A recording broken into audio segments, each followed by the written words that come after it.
Halo guys, assalamualaikum, balik lagi di Dudley Channel. Sekarang kita ditemenin sama Neneng lagi guys. Halo guys, jangan lupa di like, komen, dan subscribe gitu.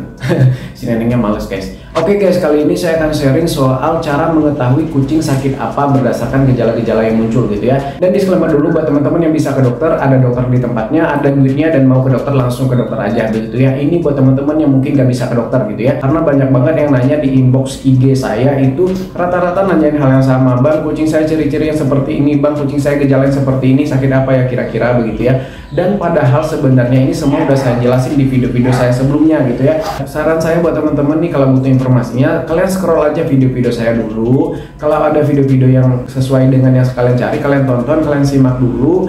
Kalau misalkan ada yang nggak jelas, baru kalian tanya ke saya gitu ya. Karena memang sekarang lagi musim sakit, nggak cuma kucing aja, manusia pun banyak yang sakit, hewan lain juga sakit begitu ya. Jadi pesan saya lebih diperhatikan lagi soal kesehatan kucing-kucingnya, lebih dijaga lagi. Pastikan juga rutin memberikan kucing kita ini suplemen-suplemen atau vitamin-vitamin yang untuk menjaga imunnya agar imunnya kuat, meningkatkan daya tahan tubuhnya agar nggak gampang sakit. Gimana pun juga mencegah lebih baik daripada mengobati ya. Dan kalau saya pribadi, saya masih pakai Maxpal Super Serum ini untuk menjaga daya tahan tubuh kucing saya agar nggak gampang sakit guys. Maxpal Super Serum ini adalah serum ajaib yang berisikan berbagai macam vitamin yang dibutuhkan kucing, protein yang tinggi, juga mineral-mineral lain yang dibutuhkan kucing. Cara pemberiannya gampang seperti yang sering saya jelasin, bisa dicampur dengan makanan, bisa juga disemprot langsung ke mulut kucingnya gitu ya. Sekarang kita langsung kasih ke Neneng dulu ya. Kalau saya lebih suka langsung semprot ke mulut kucingnya guys. Bismillah.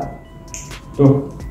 Cukup 1 kali pencet aja per hari ya, karena Maxpal Super Serum ini bisa mengatasi semua masalah nabul hanya dengan 1 kali pencet aja guys. Walaupun cuma 1 kali pencet, dia ini bisa menjaga kucing kita tetap sehat, membuat kucing kita bulunya nggak rontok, mengurangi stres, menambah nafsu makan, juga bagus untuk menambah energi atau stamina, bagus untuk menyembuhkan kucing yang sakit atau pasca operasi. Dan Maxpal Super Serum ini juga bagus untuk kucing menyusui untuk menambah volume ASI. Dan yang paling penting lagi adalah Maxpal Super Serum ini bisa menjaga daya tahan tubuh kucing atau meningkatkan sistem imun kucing agar lebih kuat, nggak gampang sakit begitu ya. Jadi jangan nunggu kucingnya sakit gitu ya. Kalau udah sakit itu udah 50-50 guys, bisa sembuh bisa mati begitu ya. Maxpal Super Serum ini memang diciptakan khusus untuk para smart pet lovers. Jadi kalau kalian mau jadi smart pet lovers biar kucingnya juga tetap sehat, kalian harus pakai Maxpal ya. Maxpal hanya untuk smart pet lovers. Untuk link pembelian nanti saya taruh di deskripsi dan di komen yang saya pin seperti biasa guys ya. Oke, sekarang kita langsung ke pokok pembahasannya soal cara mengetahui kucing ini sakit apa berdasarkan gejala atau ciri-cirinya. Disclaimer lagi, ini hanya diagnosa dari luar aja. Dan soal keakuratan dari diagnosa pribadi ini, diagnosa mandiri seperti ini, balik lagi ke kalian masing-masing ya.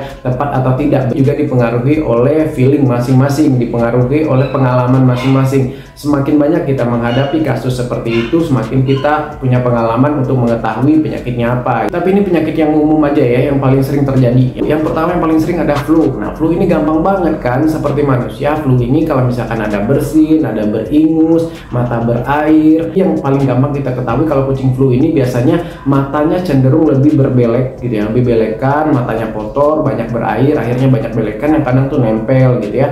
Terus lagi ada ingus, bersin-bersin seperti manusia. Itu flu guys ya. Dan rata-rata flu atau pilek ini kalau udah parah disertai dengan demam, suhu badan kucing ini jadi panas. Kalian bisa cek pakai termometer atau cek suhunya di telinga seperti ini ya. Dicek kalau panas banget, nggak seperti kucing lainnya atau nggak seperti biasanya, bisa jadi kucing yang demam gitu ya. Nah, untuk pengobatan flu dan demam ini udah saya bahas di video sebelumnya. Kalian tonton aja ya, kalian scroll aja cari begitu ya. Terus yang kedua, kucing cacingan. Kucing cacingan juga gampang guys mendiagnosanya. Kalau misalkan kucing ini pup ada cacing atau keluar cacing dari pantatnya gitu ya, itu kucingnya udah fix cacingan, nggak perlu lagi nanya. Dan kalau misalkan kucing ini lemes, lesu, sakit, nggak mau makan dan lain sebagainya gitu ya, itu juga bisa disebabkan oleh cacingan ini. Bisa bikin kucing itu mencret atau diare. Bisa juga nggak keluar cacingnya nih, nggak kelihatan cacingnya keluar gitu ya, tapi perutnya membuncit, kucingnya lesu gitu ya. Nah, bisa jadi juga dia cacingan gitu guys ya. Soal pengobatan cacing, gejala cacing itu udah saya bahas di video-video soal cacing ya, silahkan kalian simak aja di situ, udah komplit. Saya juga ada rekomendasiin berbagai macam obat cacing. Jadi harus pastiin rutin memberikan obat cacing aja gitu ya. Jangan nunggu cacing menjuntai keluar gitu untuk baru ngasih obat cacing gitu ya. Terus yang ketiga, kucing diare atau kucing mencret. Mencret ini disebabkan berbagai hal. Ada yang disebabkan oleh bakteri, ada juga disebabkan oleh virus, ada juga yang disebabkan oleh cacing atau disebabkan oleh tidak cocok makanan. Jadi mencret ini adalah gejala yang timbul karena suatu hal gitu ya. Misalkan kucingnya cacingan, itu bisa bikin kucing itu mencret atau diare. Terus misalkan kucingnya ada bakteri gitu ya, misalkan dia makan makanan yang nggak higienis, bisa terjadi mencret. Atau mencret karena kucingnya pergantian makan, itu masa adaptasi isolasi, makanya pergantian makan nggak bisa sekaligus, harus dicampur dulu dengan makanan sebelumnya gitu ya, di mix gitu ya, baru pelan-pelan diganti. Untuk pengobatan mencretnya sendiri ya pakai obat mencret seperti udah sering saya jelasin di video-video sebelumnya. Ada banyak hal yang bisa kita pakai, ada tempe, entrostop, bisa pakai metronidazole, bisa pakai lactobi dan lain sebagainya ya. Banyak ya obat mencret ini ya. Dan kalau misalkan mencretnya karena virus, itu penanganannya lebih khusus lagi gitu ya, lebih spesifik lagi. Kita mengobati si virusnya juga ya. Biasanya panleukopenia itu virusnya. Kalau mencret terus itu ya, yang muntah mencret itu panleukopenia ya. Terus mencret diare juga seperti saya bilang tadi bisa juga disebabkan oleh cacing ya. Jadi pastikan dulu kasih dia obat cacing atau lihat ada gejala cacing atau enggak begitu ya. Terus yang keempat, virus panleukopenia. Nah, nyambung ke mencret ini tadi. Virus panleukopenia ini dia gejalanya seperti muntah mencret nggak berhenti-berhenti. Itu bisa membuat kucing ini mati dalam hitungan hari, biasanya 1-2 hari atau sehari, bahkan kalau nggak segera diobatin bisa langsung mati kucingnya karena virusnya ganas ya. Kucingnya jadi lemes gitu ya, dehidrasi, malnutrisi dan lain sebagainya gitu ya, cepet banget ngempes gitu ya karena dia muntah mencret terus kan cairan tubuh habis ya.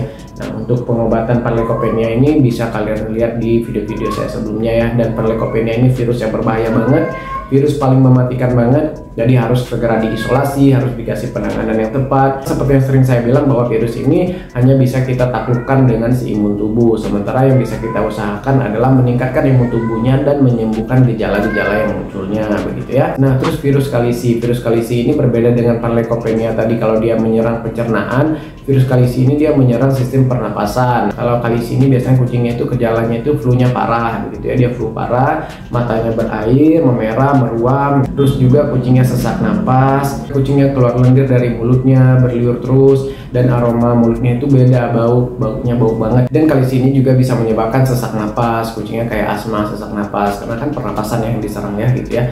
Dan yang paling gampang untuk membedakan virus kalisi atau bukan adalah dengan dilihatnya dari mulut atau lidahnya ada sariawan atau enggak gitu ya. Kalau kalisi itu dia ada sariawan disertai dengan ulcer atau sariawan di lidah, di gusi begitu ya. Pokoknya di mulut lah, di bibir gitu lah ada sariawan. Biasanya sih di lidah, cenderung lebih banyak di lidah gitu ya, ada bintik-bintik putih atau merah gitu ya, itu sariawan di lidah, biasanya itu kalisi ya. Untuk soal pengobatan kalisi udah sering saya bahas di video-video sebelumnya, silahkan disimak aja guys ya. Semoga informasi yang membantu, dan ingat untuk diagnosa kalian benar atau enggak balik lagi ke kalian masing-masing, berdasarkan juga dengan pengalaman, juga dengan pengetahuan gitu ya. Semakin banyak kita tahu, semakin gampang kita mendiagnosanya. Semakin banyak kita pengalaman, semakin gampang kita mendiagnosanya, seperti itu sih ya. Dan kalau mau akurat banget ya harus ke dokter ya. Ya walaupun kadang dokter juga salah-salah. Saya banyak kucing seekor yang salah diagnosa sama dokter, banyak banget. Satu kucing sakit bawa ke 3 klinik dengan diagnosa yang berbeda-beda juga ada. Balik lagi ke masing-masing aja ya. Saya nggak ada pemaksaan kok gitu ya, mau percaya informasi saya atau enggak gitu ya. Oke gitu guys ya, terima kasih, sampai jumpa di video berikutnya. Assalamualaikum, bye bye guys, jaga kesehatan kalian juga guys.